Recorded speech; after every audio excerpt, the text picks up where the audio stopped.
Frères et sœurs, shalom. Shalom à vous tous qui nous suivez à travers la radio et les réseaux sociaux. Shalom. C'est l'heure de notre émission Jamais sans la Vierge Marie. Jamais sans la Vierge Marie, c'est l'émission qui nous rassemble autour de notre mère, la Vierge Marie. Jamais sans la Vierge Marie, c'est l'émission qu'anime votre sœur lumière que je suis. Mes frères et sœurs, je nous demanderai de faire silence en nous et autour de nous. Nous allons commencer par la prière. Et nous commençons notre émission au nom du Père, et du Fils, et du Saint-Esprit. Amen. Notre Père qui es aux cieux, que ton nom soit sanctifié, que ton règne vienne, que ta volonté soit faite sur la terre comme au ciel. Donne-nous aujourd'hui notre pain de ce jour. Pardonne-nous nos offenses, comme nous pardonnons aussi à ceux qui nous ont offensés. Et ne nous laisse pas entrer en tentation, mais délivre-nous du mal. Car c'est à toi qu'appartiennent le règne, la puissance et la gloire pour les siècles des siècles. Amen. Mes frères et sœurs, je vous demanderai de prendre le livre bleu. Nous allons lire un message très important, intitulé « Au nom de Marie ». Au nom de Marie. Ce message, c'est le message du 12 septembre 1991, au nom de Marie. Il est, je vais prendre la version livre bleu physique, il est à la page 935 dans ma version à moi. Au nom de Marie. Si vous n'avez pas les livres bleus, vous les demandez au plus 243 85 0 135 258. Et vous pouvez pour l'instant nous suivre, ou vous allez sur votre page Vierge de Fatima, vous aurez ce message-là au nom de Marie. Tu termines aujourd'hui, mon fils bien-aimé, en la fête du nom vénéré de ta céleste maman, ton voyage si extraordinaire de grâce par un grand cénacle que tu tiens pour les prêtres et les fidèles. En ce grand sanctuaire national dédié à la mémoire de mes douleurs. J'ai vu partout une réponse si généreuse de la part de tous à ma demande de prière et de consécration. Tu as été partout. Tu as été partout étonné parce que tu es venu ici pour la première fois et que tu as trouvé le mouvement sacerdotal marial si répandu, accueilli et suivi. C'est uniquement mon œuvre. Et c'est moi-même qui la porte de l'avant dans toutes les régions du monde. Parce que ce sont les temps de mon triomphe, de ma victoire et de votre salut. Écoutez ce que la Vierge dit.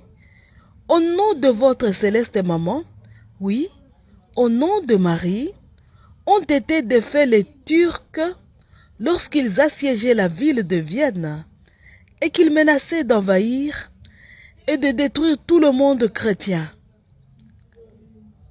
Ils étaient de beaucoup supérieurs en force, en nombre et en armes. Ils étaient assurés de leur victoire. Mais j'ai été invoqué et prié publiquement. Mon nom a été gravé sur les étendards et crié par les soldats. C'est ainsi que, par mon intercession, a eu lieu le miracle de cette victoire qui a sauvé le monde chrétien de la destruction. C'est pour ce motif que le pape a institué en ce jour la fête du nom de Marie. Shalom. Souvent, vous m'attendez prier aux noms unis de Jésus et de Marie. La Vierge voici, la Vierge nous donne l'origine là. Hein? Je ne suis pas hérétique quand je dis je prie au nom de Marie, ma maman. Non. Le nom de Marie nous a été donné aussi pour prier. L'Église l'a reconnu à un moment donné, puis l'Église l'a retiré la fête du nom de Marie. La Vierge dit, le nom de Marie a été institué, la fête du nom de Marie a été instituée dans l'Église à partir de la victoire des chrétiens sur les Turcs à Vienne. Hein? Quand les Turcs menaçaient de détruire le monde chrétien. C'était la première victoire du nom de Marie. Bon, en fait, la première qui a permis que ce nom soit reconnu et qu'on puisse instituer sa fête dans l'église. La Vierge continue en disant, c'était la première fois, mais la Vierge donne un autre jour de victoire et dit, au nom de Marie a été défait ces nations, a été défait en ces nations le communisme marxiste qui depuis des décennies exerçait sa domination et tenait sous un esclavage pesant et sanglant tant de mes pauvres enfants.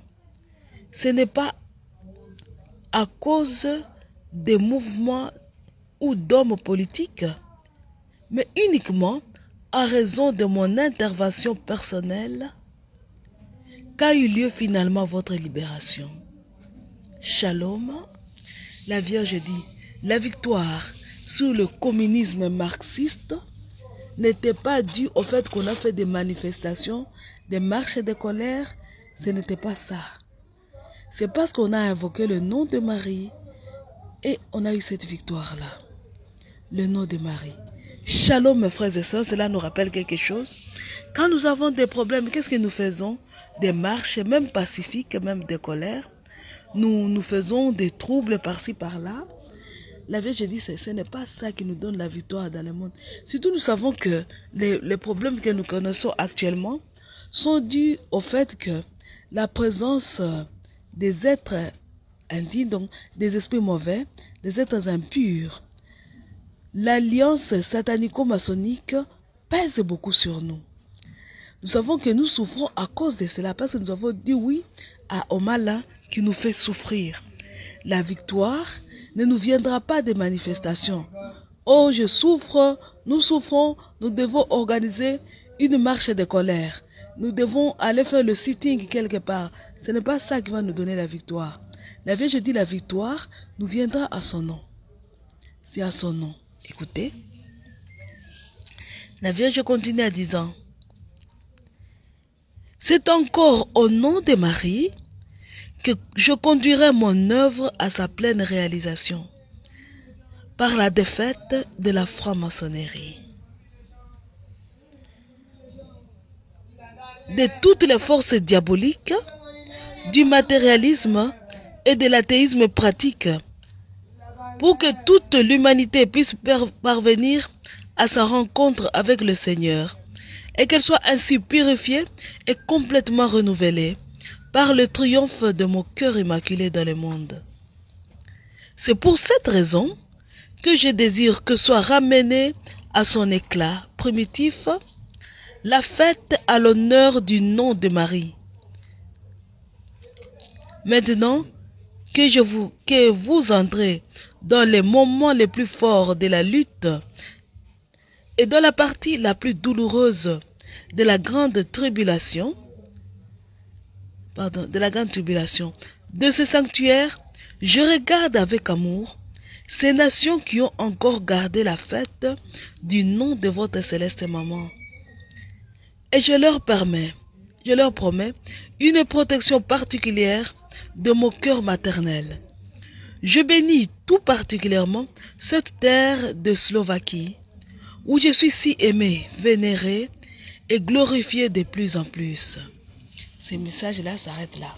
Alors nous allons nous demander, est-ce que ce n'est pas une hérésie que de prier au nom de Marie?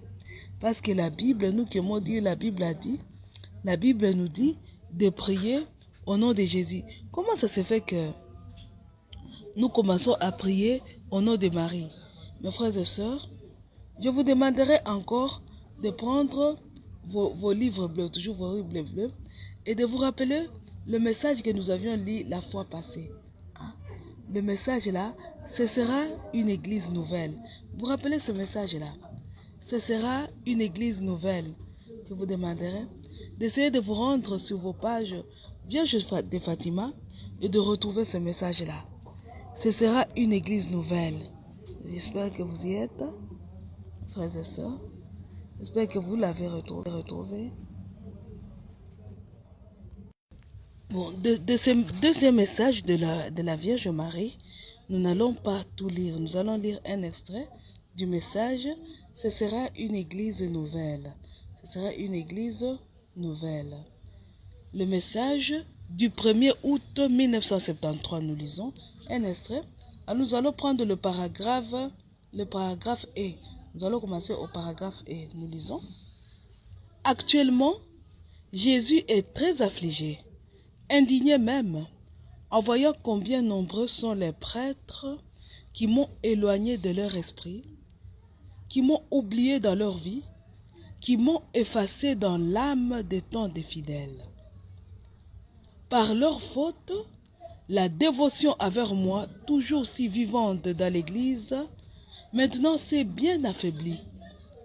À certains endroits, elle est presque éteinte. Écoutez, ceux qui disent ne prions pas au nom de Marie, nous devons prier au nom de Jésus. La Vierge dit, c'est la faute des prêtres, de ceux qui sont censés enseigner. Ils ont fait des dégâts. Alors, la Vierge dit ceci. Ils disent, le paragraphe G, ils disent que moi, la maman, j'assombris la gloire et l'honneur dû seulement à mon fils. Écoutez, mes pauvres enfants, qu'ils sont insensés, qu'ils sont aveugles, comme les démons a su les prendre. Ils sont arrivés à une telle cécité parce qu'ils n'ont pas écouté ni Jésus ni moi. Ils se sont laissés conduire uniquement par eux-mêmes, par leur intelligence, par leur orgueil. Et c'est ainsi qu'ils se sont prêtés au jeu de Satan. Ce jeu, c'était de réussir afin, au sein de l'Église, à me refouler dans l'ombre, à m'effacer des âmes. Il faudra que je me remette en chemin pour chercher parmi les prêtres ceux qui sont fidèles, ceux qui m'écoutent, ceux qui m'aiment. Shalom. Alors vous allez vous dire, la Vierge a dit la fête du nom de Marie a été retirée. Du coup, beaucoup de gens ne savent pas que nous pouvons prier au nom de Marie, que nous pouvons faire des œuvres au nom de Marie, notre maman. Ils ne savent pas. Et si souvent, quand j'ai prié, j'ai dit au nom uni de Jésus et de Marie. Qu'est-ce qu'on dit? Ah, c'est une idolâtrie. On va te dire, c'est une idolâtrie, on ne doit pas prier à ce nom. La Vierge vient de répondre. C'était ça l'astuce du diable. Dire que non, le nom de Marie étouffe le nom de Jésus. Et que puisque ça étouffe le nom de Jésus, nous devons le laisser tomber. La Vierge dit, c'est une erreur, c'est une erreur. Dit nous devons, elle dit je dois aller. Le paragraphe J, elle dit il faudra que je me remette en chemin pour chercher parmi les prêtres ceux qui sont fidèles, ceux qui m'écoutent, ceux qui m'aiment. Voilà. C'est grâce à eux que je resplendirai de nouveau, plus lumineux encore dans l'Église après la grande purification. La Vierge dit, c'est une erreur qu'on avait faite, mais dit au nom de Marie. C'est le moment que nous œuvrions au nom de Marie. Alors qu'est-ce que nous allons faire? Quel travail? Quel est notre travail? Qu'est-ce que la Vierge nous demande de faire à son nom? Pour cela, nous allons lire un autre message qui est dans le livre bleu toujours, le message apôtre des derniers temps. Apôtre des derniers temps. C'est le message du 8 juin 1991. Apôtre des derniers temps. Nous lisons. Vous célébrez aujourd'hui la mémoire liturgique de mon cœur immaculé. c'est votre fête, mes bien-aimés, fils consacrés à moi. Vous avez été choisis par moi et appelés à faire partie de ma cohorte victorieuse. Vous faites partie de ma propriété. J'ai un grand dessein sur vous. Mon dessein vous a été révélé dans tous les détails. Ce dessein doit apparaître maintenant aux yeux de l'Église et de l'humanité dans toute sa splendeur. Parce que sont arrivés les temps de votre maturité et de votre témoignage public. Montrez-vous à tous comme mes consacrés, comme les apôtres de ces derniers temps. C'est un ordre. La Vierge dit ceci. Montrez-vous à tous comme mes consacrés, comme les apôtres de ces derniers temps. Écoutez, la Vierge dit ceci. Comme apôtre des derniers temps, vous devez, c'est un devoir, vous devez annoncer avec courage toutes les vérités de la foi catholique.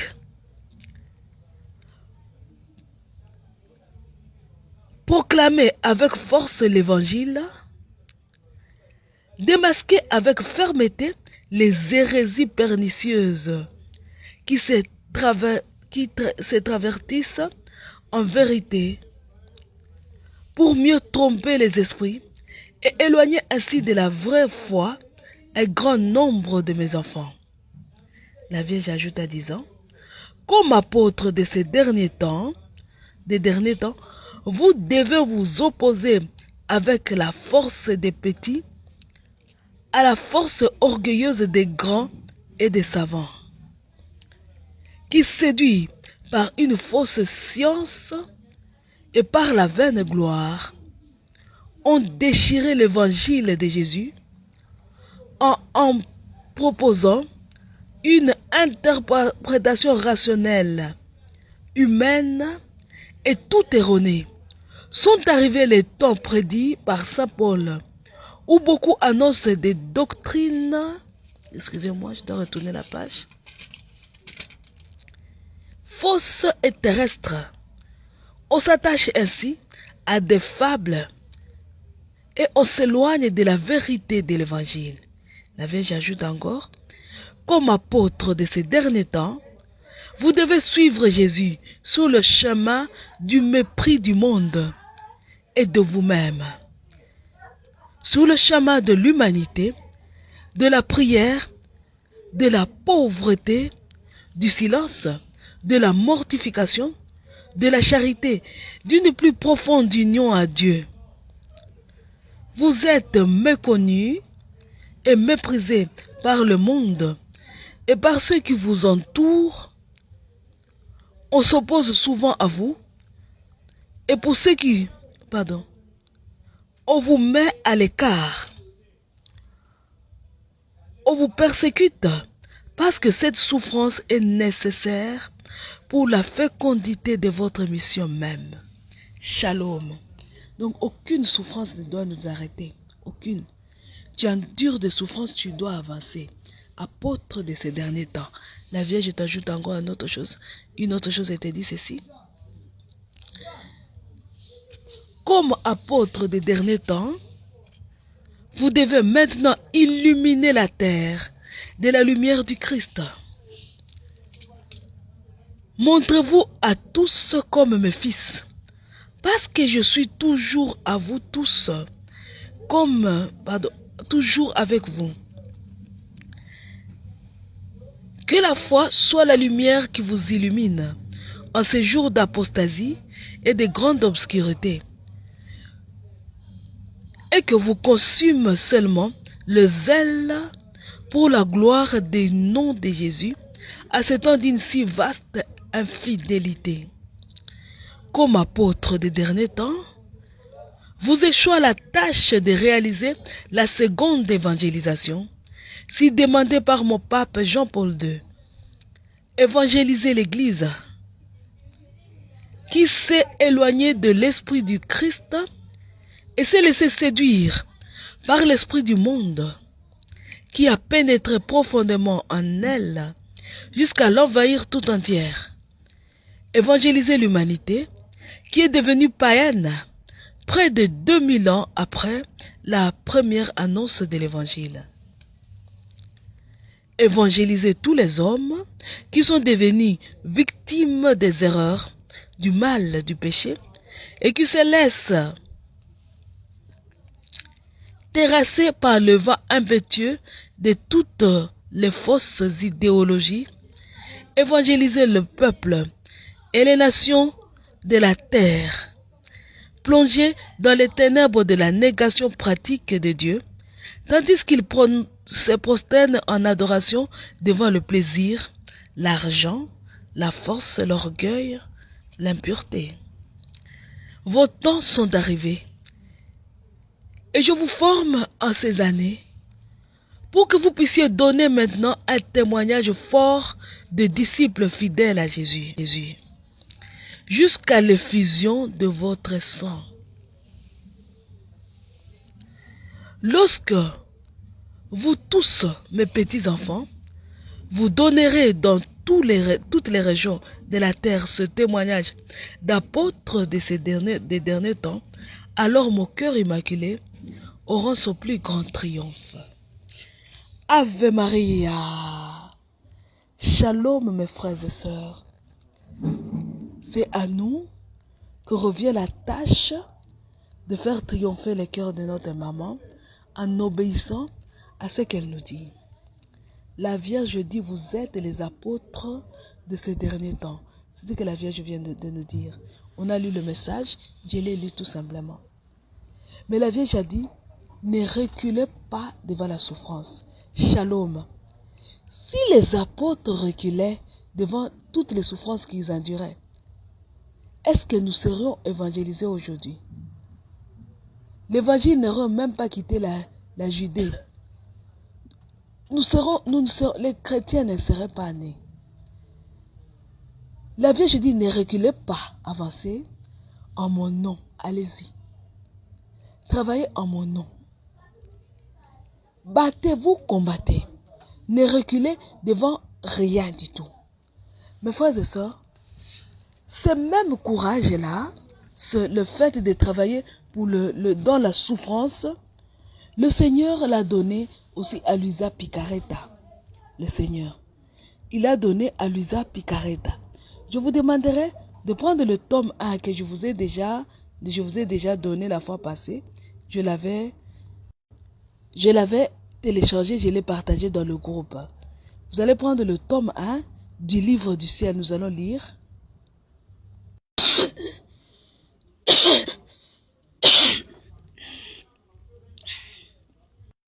Je vous demanderai de prendre, nous allons lire le tome 1. Le tome 1, nous allons lire, excusez-moi un peu, pour la petite toux qui s'est présentée là. Nous allons à la page 105 du tome 1. On écrit ceci.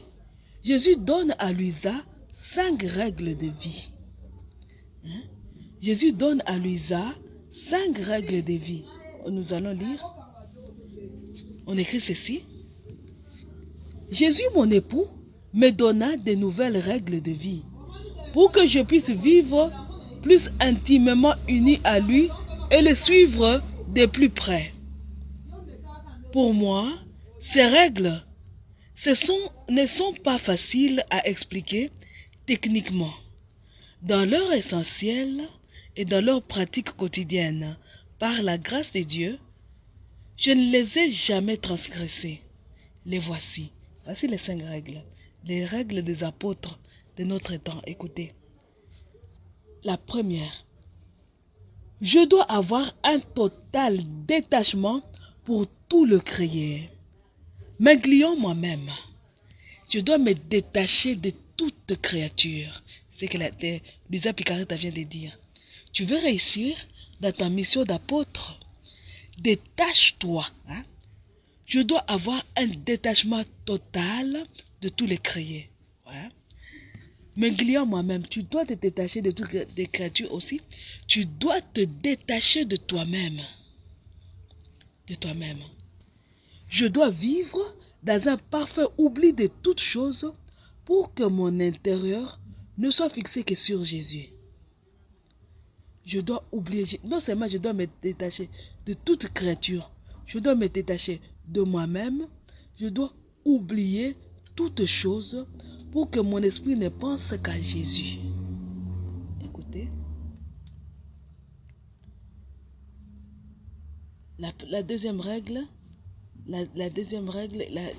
Jésus les a écrit ceci, attendez, je la trouve. Je dois être détaché de moi-même et vivre uniquement et complètement en Jésus. Je dois être prudente en me revêtant d'un véritable esprit de foi. Je demande à ceux qui n'ont pas ce tome 1 là, en version PDF, vous pouvez toujours le demander au plus 243 85 0135 258. Hein? Nous allons lire la troisième règle que Jésus donne à Luisa. La troisième règle, je vais la retrouver. Il continua en disant, non pas ta volonté, mais la mienne doit vivre en toi pour dominer comme un roi dans son palais royal. Écoutez, nous allons lire. Les autres, je n'ai pas le détachement, on a déjà lu. On a beaucoup parlé du détachement, voilà pourquoi je n'ai pas parlé. Mais ça, nous allons lire un peu. Mon épouse, cela doit absolument prévaloir entre toi et moi.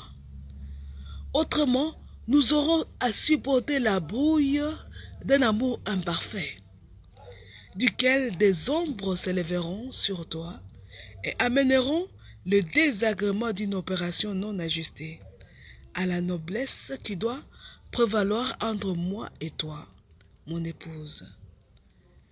Cette noblesse t'habitera si de temps en temps tu essaies d'entrer dans ton néant, c'est-à-dire si tu atteins la parfaite connaissance de toi-même. Tu ne dois pas t'arrêter là, parce qu'après que tu auras reconnu ton néant, je veux que tu disparaisses totalement en moi. Tu dois faire tout ce que je peux. Pardon. Tu dois faire tout ce que tu peux pour entrer dans la puissance infinie de ma volonté. Tu te détaches finalement, tu dois entrer dans la volonté de Dieu et dire chaque jour non à ta propre volonté. Tu dis, je veux avoir ça. Ah bon, je ne le ferai pas parce que je dois dire non à ma volonté. Je veux, ah ok, ce que j'ai dit je veux, alors je ne le ferai pas. Parce que c'est uniquement la volonté. C'est uniquement la volonté de Dieu que nous devons faire gagner. Elle dit ceci, la Vierge dit ceci.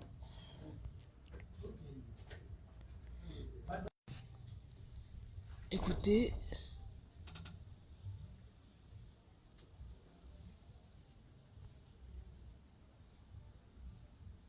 écoutez ce que la Vierge nous dit.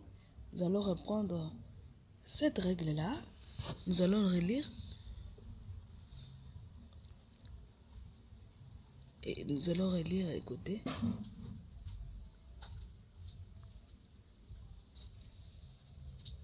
Mon épouse, cela doit absolument prévaloir entre toi et moi. La règle, c'était quoi?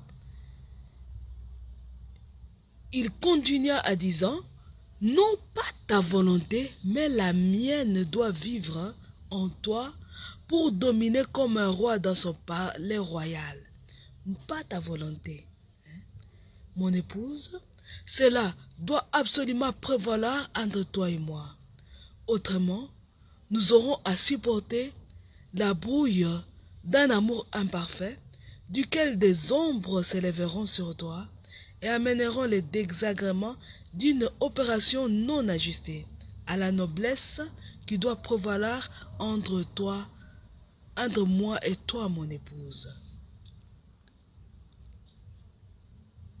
Cette noblesse t'habitera si de temps en temps tu essayes d'entrer dans ton néant, c'est-à-dire si tu atteins la parfaite connaissance de toi-même, tu ne dois pas t'arrêter là, parce qu'après que tu auras reconnu ton néant, je veux que tu disparaisses totalement en moi.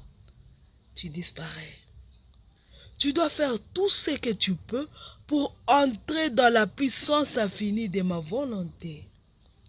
Par là, tu attireras sur toi toutes les grâces dont tu auras besoin pour t'élever en moi, afin de tout faire avec moi, sans référence à toi-même. Ce n'est pas facile. Ce n'est pas facile, mes frères et sœurs. Quatrième règle, il continua. À l'avenir, je veux qu'il n'y ait plus de tu et de j'ai. Il n'y aura pas de je ferai et de tu feras. Ces paroles disparaîtront et seront remplacées par nous ferons. Tout sera nôtre. Voilà. Et là, Jésus donne quelques explications. Jésus dit ceci. Jésus dit ceci. Pardon, je me suis égaré. Je suis égaré dans la lecture.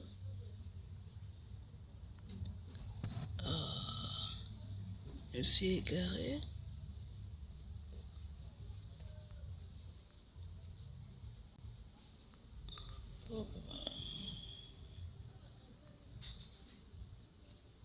Voilà.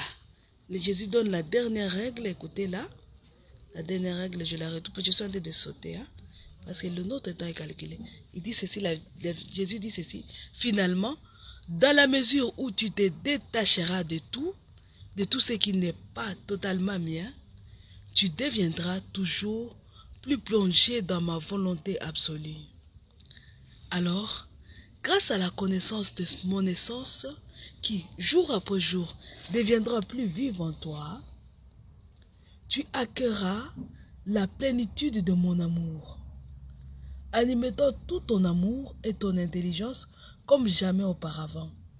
Tu trouveras en moi toutes les créatures, comme dans un miroir qui réfléchit la lumière et les images.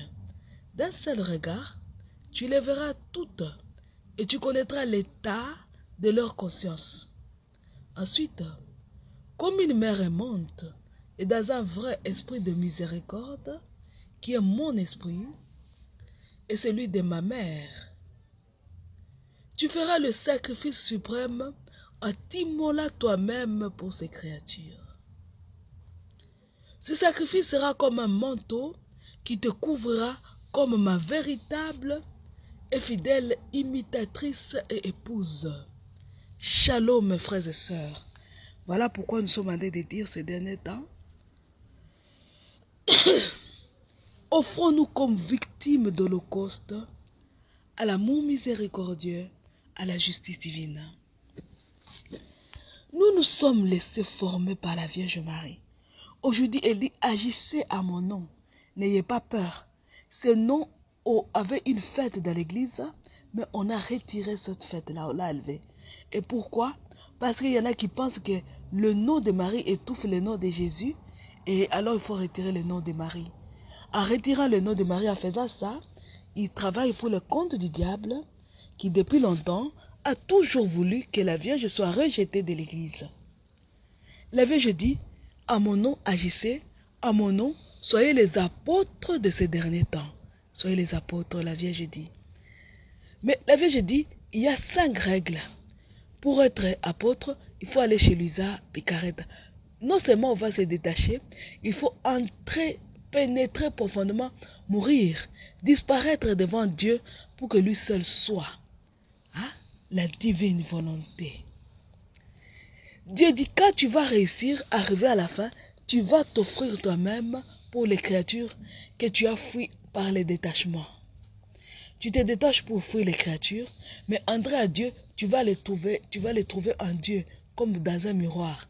Tu auras pitié d'eux, tu vas t'offrir toi-même. Tu vas t'offrir toi-même pour eux. Et nous en sommes à ce stade-là, où nous invitons tout le monde, dans toutes les émissions actuellement, nous disons, offrons-nous comme victimes. La prière ne suffit plus. La prière seule ne suffit plus à changer ce monde. Il faut que nous nous offrions comme victimes de l'Holocauste. Et vous allez me dire, nous allons nous offrir comment? Nous avons un acte d'offrande comme victime de l'Holocauste à l'amour, à la divine volonté, à l'amour miséricordieux et à la justice divine. Cet acte-là, nous allons le lire. Si vous vous sentez prêt, offrez-vous maintenant avec moi. Si vous ne vous sentez pas prêt, demandez-vous à quel niveau vous êtes. Puisque chaque jour, la Vierge vous adresse cette demande-là. Offrez-vous comme victime. La Vierge dit, soyez les apôtres. Les apôtres ne marchent pas à reculant. Ils ne disaient pas, nous allons travailler pour Jésus, mais nous allons fuir la souffrance. Si on nous fouette, il faut directement blasphémer, insulter Jésus. Non. Ils ont enduré toutes sortes de souffrances pour que nous soyons aujourd'hui évangélisés. La Vierge dit, toi aussi tu es apôtre. Accepte de souffrir. Accepte. Offre-toi comme victime de l'Holocauste à la divine volonté, à l'amour miséricordieux, à la justice divine. Accepte. Sois cette créature-là qu'on appelle victime, une créature qui s'interpose entre la justice de Dieu et les hommes. De telle façon que quand Dieu veut frapper l'homme, il te trouve au milieu, il te frappe toi, et l'homme est épargné. C'est à cela que tu épouses Jésus. Parce que c'est le travail de Jésus. Quand Dieu veut nous frapper, les gens, ils disent, Dieu ne punit plus. Oui. Quand Dieu veut nous frapper, Jésus étend les bras, il s'interpose entre son Père et nous, et Dieu le frappe lui. Jésus dit ceci, je veux que tu fasses comme ça, que tu sois mon épouse toi aussi, que tu m'épouses, que tu fasses comme moi. Quand les hommes pêchent jusqu'à énerver Dieu, jusqu'à l'éloigner même de Dieu, s'éloigner de Dieu, toi, souffre et offre ta souffrance. Accepte que moi je te fasse souffrir pour que les hommes soient sauvés. Et toi aussi aujourd'hui, Dieu t'adresse cela. Est-ce que tu vas dire non? Tu vas encore dire non? Que toi tu ne veux pas t'offrir comme victime? Si tu n'es pas prêt, demande l'aide de la Vierge Marie. Demande à la Vierge Marie, aide-moi parce que je ne me sens pas prêt pour ça. Si tu es prêt, mon frère, nous allons nous offrir comme victime de l'Holocauste à l'amour miséricordieux et à la justice divine. Nous allons nous offrir. Je vous demanderai d'aller encore une fois sur votre page Vierge de Fatima et d'aller prendre ces actes de consécration-là, de cet acte d'offrande-là. Si vous n'y arrivez pas, vous pouvez toujours demander que vous avoir un lien, même les textes, pour vous l'envoyer. J'espère que vous y êtes, nous allons lire.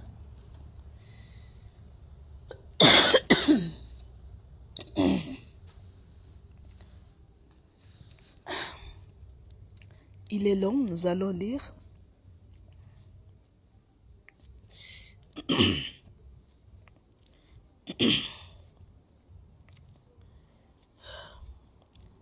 J'espère que vous y êtes, mes frères et sœurs. Excusez-moi pour cette petite toux qui dérange, qui cherche à déranger, qui cherche à m'empêcher, nous lisons. Par la divine volonté, avec elle en elle, ô mon Dieu Trinité que j'aime tant, j'ai attendu par la bouche de tes messagers qu'à cause de nos péchés, tu as décidé d'envoyer contre nous un déluge de feu. Tu es juste, Seigneur. Tu es la justice même, et tu ne peux commettre d'injustice. Tu es la sagesse en personne, et tu n'as besoin du conseil des personnes pour décider ou agir. Mais tu es aussi notre Père. Moi, la plus misérable de tous tes enfants, je ne prétends ni te juger ni te conseiller. J'ose croire, Père, que si tu nous l'as fait connaître d'avance, c'est que tu veux aussi nous écouter tout simplement. En enfant indigne, misérable et rempli de culpabilité, je n'ose pas m'avancer pour te parler. C'est en Église et par l'intermédiaire de Marie, ma maman, que je viens t'adresser mes prières.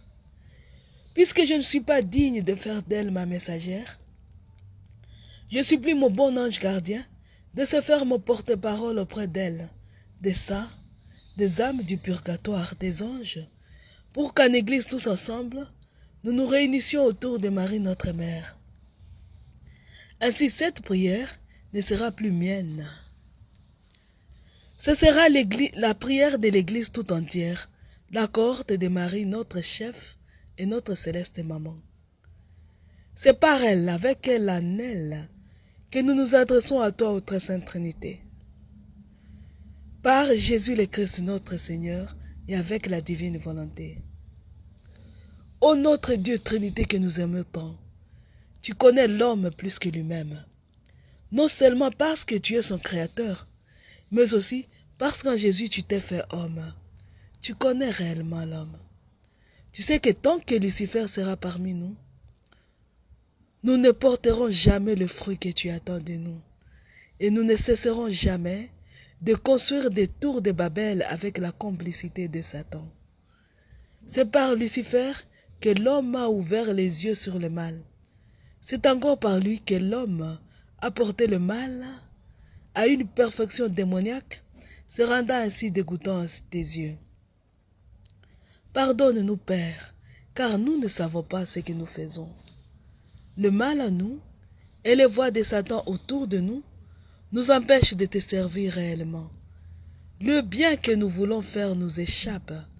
Le mal que nous ne voulons pas faire nous domine.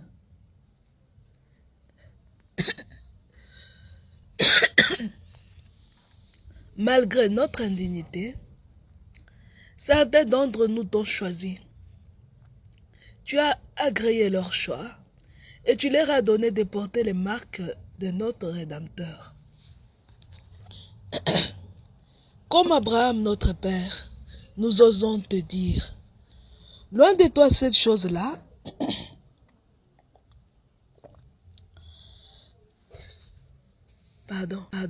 Comme Abraham notre Père, nous osons te dire, loin de toi cette chose-là, de faire mourir ceux qui portent les marques de l'agneau avec ceux qui portent les marques de la bête. Pour Jésus et Marie, notre saint parent, et des très fidèles serviteurs. Pour les martyrs et les saints qu'ils t'ont engendrés, pardonne, Seigneur. Par pitié pour nous, mais plutôt fin à toute attente, à toute communication et à toute cohabitation entre les hommes et les anges déchus, entre le bien et le mal, entre les amis du bien et les amis du mal, et entre les anges déchus eux-mêmes. Comme Moïse, notre frère, nous osons te dire, pourquoi Yahvé ta colère s'enflammerait-elle contre ton peuple que tu as racheté au prix du sang de ton unique fils, sur le cœur de ton unique fille Marie, sa mère? Pourquoi la cohorte noire dirait-elle? C'est par méchanceté qu'il les avait rachetés pour les faire périr. Reviens de ta colère ardente et renonce au mal que tu voulais faire à ton peuple. Déracine Lucifer du milieu de ton peuple, qu'il continue sa chute vertigineuse jusque dans le cœur des entrailles de la gêne de feu, pour ne plus jamais en ressortir. Et ton peuple portera du fruit par milliers et par myriades. Par pitié pour nous, mets fin à toute attente, à toute communication et à toute cohabitation entre les hommes et les anges déchus, entre le bien et le mal, entre les amis du bien et les amis du mal, entre les anges déchus eux-mêmes. Comme Pinas, fils d'Éléazar, fils d'Aaron, nous voulons détourner ce châtiment. Mais vu notre impuissance, nous nous tournons vers toi, ô très sainte Trinité, car nous ne pouvons vaincre que par toi. Et dans ta divine volonté, nous avons besoin du retour de notre Seigneur Jésus-Christ parmi nous et de nous perdre à jamais dans la divine volonté. Car lui seul peut couper définitivement ceux qui portent les marques de la bête du reste de la création. Il est l'unique qui peut mener notre combat à sa victoire parfaite et éternelle. Il est notre tête et notre nez, celui à qui nous pouvons tout. Sans lui, notre échec est certain. Maintenant, ô ma très sainte Trinité, par l'intercession de Jésus et de Marie, notre saint parent, glorifie ton nom et ton bras vigoureux. Sois derrière chaque parole de ta servante pour l'accomplir, pour que l'on sache que toi seul es Dieu, toi seul es saint, toi seul es le Très-Haut. Arrête ce temps, ouvre les cieux et laisse paraître le Fils dans sa splendeur royale. Que tout œil le voie, selon sa propre parole qu'il dise son assez. Par pitié pour nous, qu'il mette fin à toute attente, à toute communication et à toute cohabitation entre les hommes et les anges déchus, entre le bien et le mal, entre les amis du bien et les amis du mal, entre les anges déchus eux-mêmes. Qu'il intensifie au maximum ses déluges de feu, initialement prévus pour le châtiment des hommes. Qu'il le déverse sur Lucifer et tous les siens, sur l'enfer, l'Hadès, avec toutes leurs portes et leurs créatures qui en remontent, sur la magie, l'ésotérisme sous toutes leurs couleurs et formes, avec leurs portes, leurs éléments et tous ceux qui s'en servent, pour les éteindre et les désarmer totalement et pour toujours. Puis, qu'ils se saisissent d'eux déjà éteints et désarmés, qu'ils les désinissent pour toujours, et les divisent jusqu'au plus profond d'eux-mêmes, les dispersent et les enferment enchaînés dans une quarantaine sans fin, au cœur des entrailles de la gêne de feu. Et là, qu'ils leur tendent les coupes débordantes de votre colère, de votre justice divine, de votre divine volonté rejetée, et de votre amour blessé, pour qu'ils y boivent jusqu'à la lie, et qu'ils s'en enivrent pour les siècles sans fin. Qu'il en fasse nos éternels souffres-douleurs, qu'il offre ainsi, à tous ceux qui portent ces marques, l'opportunité de continuer à se sanctifier dans ce nouveau monde, cette nouvelle Église, ce nouveau paradis terrestre, cet avant-goût du ciel sans aucun ange déchu, sans aucun démon, sans aucune pratique démoniaque, un monde et une Église où tu seras tout à tous, là où Jésus sera notre roi, Marie sera notre reine, les anges de lumière seront nos frères et nos saints gardiens. Un vrai avant-goût du ciel, où chacun de nous n'aura plus qu'à vaincre son propre cœur pour hériter le royaume des cieux. Pour que vienne ce nouveau monde et cette nouvelle Église, pour que nos souhaits, nos prières et nos combats et nos défis trouvent grâce devant toi, pour que la fin la plus misérable qui pourra jamais exister soit écrite sur l'histoire de Satan et tous les leurs à jamais, pour que tu déverses ta miséricorde sur tous ceux qui portent tes marques et qui sont les héritiers de ce nouveau paradis sur terre que tu avais promis aux hommes, pour que revienne la paix perpétuelle et l'harmonie pure et parfaite entre les créateurs et son reste, et entre les créatures qui forment ce reste, pour te consoler par la réparation et l'expiation de mes péchés et de ceux de toute la race des créatures élues, sur les cœurs unis de Jésus et de Marie, maîtresse et parents, et par leurs mains, je m'offre à toi, ô ma très sainte Trinité, comme une victime perpétuelle et permanente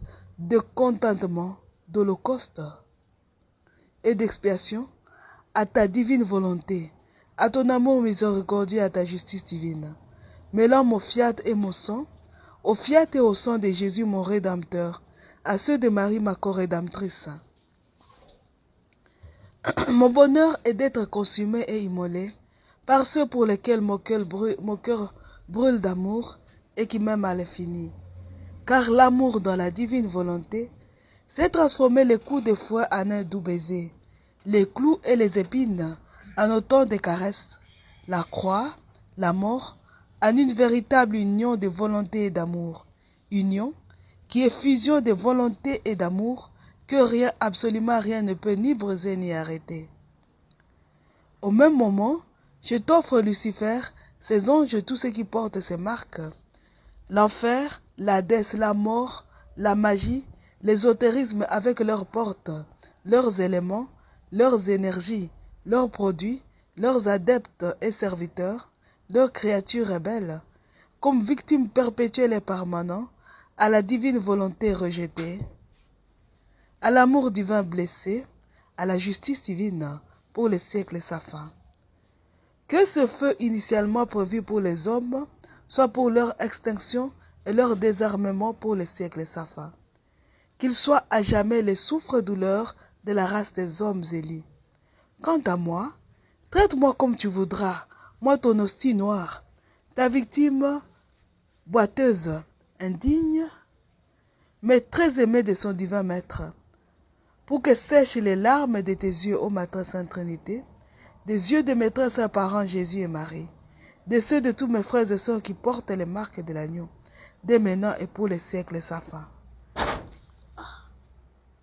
Cependant, ô ma très sainte Trinité, non pas ce que je veux, mais ce que tu veux, car ta volonté, voilà ce qu'il y a de mieux pour tous. Amen. Shalom mes frères et sœurs.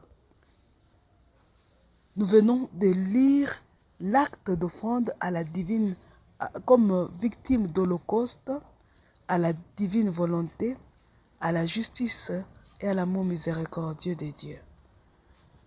Ce n'est pas un jeu quand on s'offre. Nous allons endurer ce que nous allons endurer, mais Dieu nous bénira. Mes frères et sœurs, nous allons demander l'aide de la Vierge Marie en disant 3 Notre Père, 3 Je vous salue Marie et 3 Gloire au Père. Nous disons Notre Père qui es aux cieux, que ton nom soit sanctifié, que ton règne vienne, que ta volonté soit faite sur la terre comme au ciel. Donne-nous aujourd'hui notre pain de ce jour. Pardonne-nous nos offenses, comme nous pardonnons aussi à ceux qui nous ont offensés. Et ne nous laisse pas entrer en tentation, mais délivre-nous du mal. Car c'est à toi qu'appartiennent le règne, la puissance et la gloire, pour les siècles des siècles. Amen. Je vous salue Marie, pleine de grâce, le Seigneur est avec vous. Vous êtes bénie entre toutes les femmes, et Jésus, le fruit de vos entrailles, est béni. Sainte Marie, Mère de Dieu, priez pour nous pauvres pécheurs, maintenant et à l'heure de notre mort. Amen. Gloire au Père, au Fils et au Saint-Esprit, au Dieu qui est, qui était et qui vient, pour les siècles des siècles. Amen. Notre Père qui es aux cieux, que ton nom soit sanctifié, que ton règne vienne, que ta volonté soit faite sur la terre comme au ciel. Donne-nous aujourd'hui notre pain de ce jour. Pardonne-nous nos offenses, comme nous pardonnons aussi à ceux qui nous ont offensés. Et ne nous laisse pas entrer en tentation, mais délivre-nous du mal. Car c'est à toi qu'appartiennent le règne, la puissance et la gloire, pour les siècles des siècles. Amen. Je vous salue Marie, pleine de grâce, le Seigneur est avec vous. Vous êtes bénie entre toutes les femmes, et Jésus, le fruit de vos entrailles, est béni. Sainte Marie, Mère de Dieu, priez pour nous pauvres pécheurs, maintenant et à l'heure de notre mort. Amen.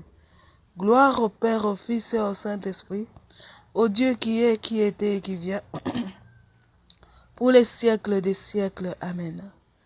Notre Père qui es aux cieux, que ton nom soit sanctifié, que ton règne vienne, que ta volonté soit faite sur la terre comme au ciel. Donne-nous aujourd'hui notre pain de ce jour. Pardonne-nous nos offenses, comme nous pardonnons aussi à ceux qui nous ont offensés. Et ne nous laisse pas entrer en tentation, mais délivre-nous du mal. Car c'est à toi qu'appartiennent le règne, la puissance et la gloire, pour les siècles des siècles. Amen. Je vous salue Marie, pleine de grâce, le Seigneur est avec vous. Vous êtes bénie entre toutes les femmes, et Jésus, le fruit de vos entrailles, est béni. Sainte Marie, Mère de Dieu, priez pour nous pauvres pécheurs, maintenant et à l'heure de notre mort. Amen. Gloire au Père, au Fils et au Saint-Esprit, au Dieu qui est, qui était et qui vient, pour les siècles des siècles. Amen. En ces mots-là, nous disons à dimanche prochain. Bon week-end et bonne semaine. Que Dieu nous bénisse. Et nous clôturons notre émission au nom du Père et du Fils et du Saint-Esprit. Amen.